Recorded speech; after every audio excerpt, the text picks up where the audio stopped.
So let's start off thinking about what is money. And in order to think about what is money, we got to go way, way, way back in time, all the way back to the barter economy.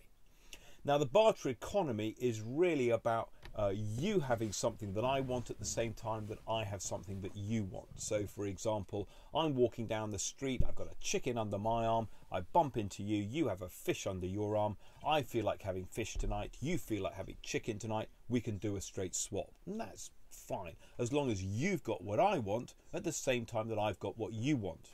Maybe you don't want chicken tonight, maybe you want somebody to paint your front door.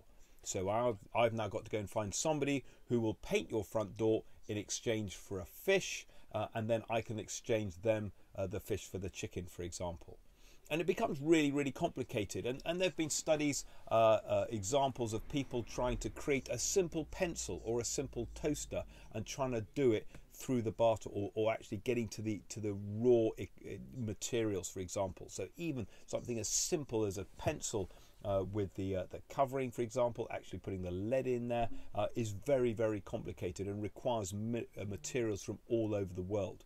And this is what Adam Smith talked about when he talked about his invisible hand. You do what you're good at, I'll do what I'm good at, and then we'll trade. The problem is we need something to trade with. We need a currency. So I've decided that in our economy, we're going to use tomatoes. Now, if you're sitting there thinking, hold on a sec, Ted, I don't think that's a very good idea because tomatoes would not be a very good currency, you'd be absolutely right. And the reason that tomatoes are not a good currency is that they don't fulfill the 4 key criteria we look for from a currency. And here are those 4 key criteria. So the first one is creation.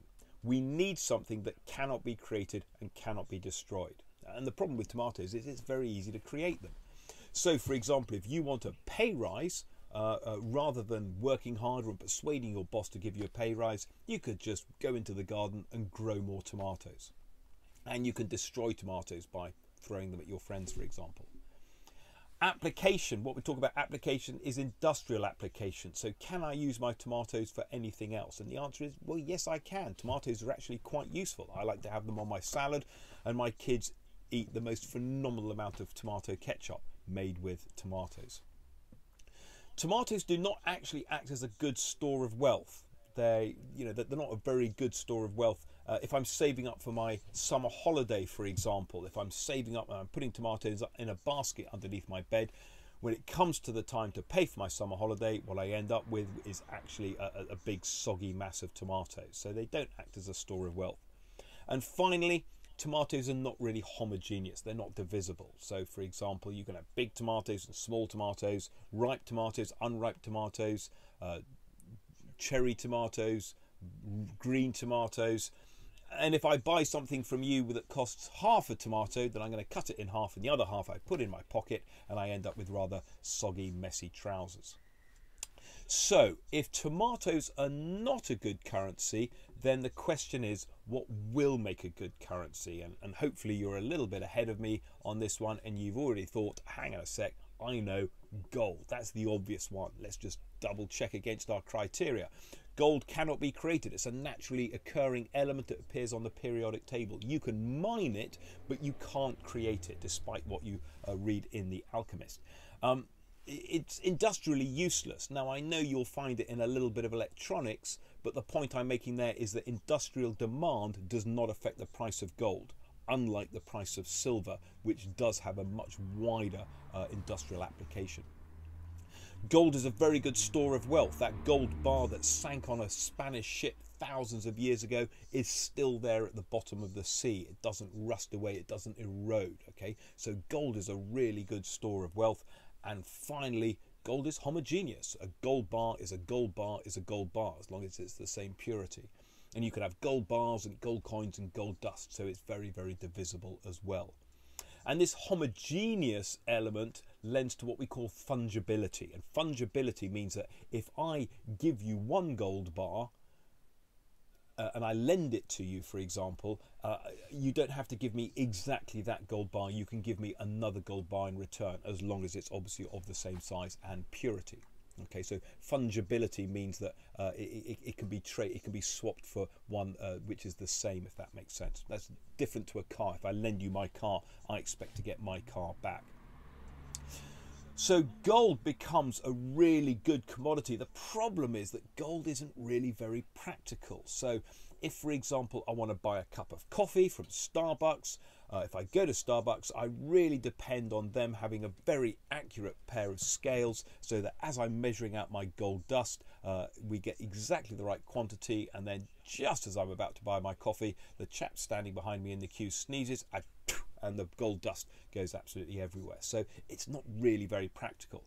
And if I want to buy a car from you, perhaps you've got a Bugatti Veyron for sale and I want to buy it from you and I'm going to need 2 gold bars. What happens is I put them in my pocket, my trousers fall down because 2 gold bars is pretty heavy.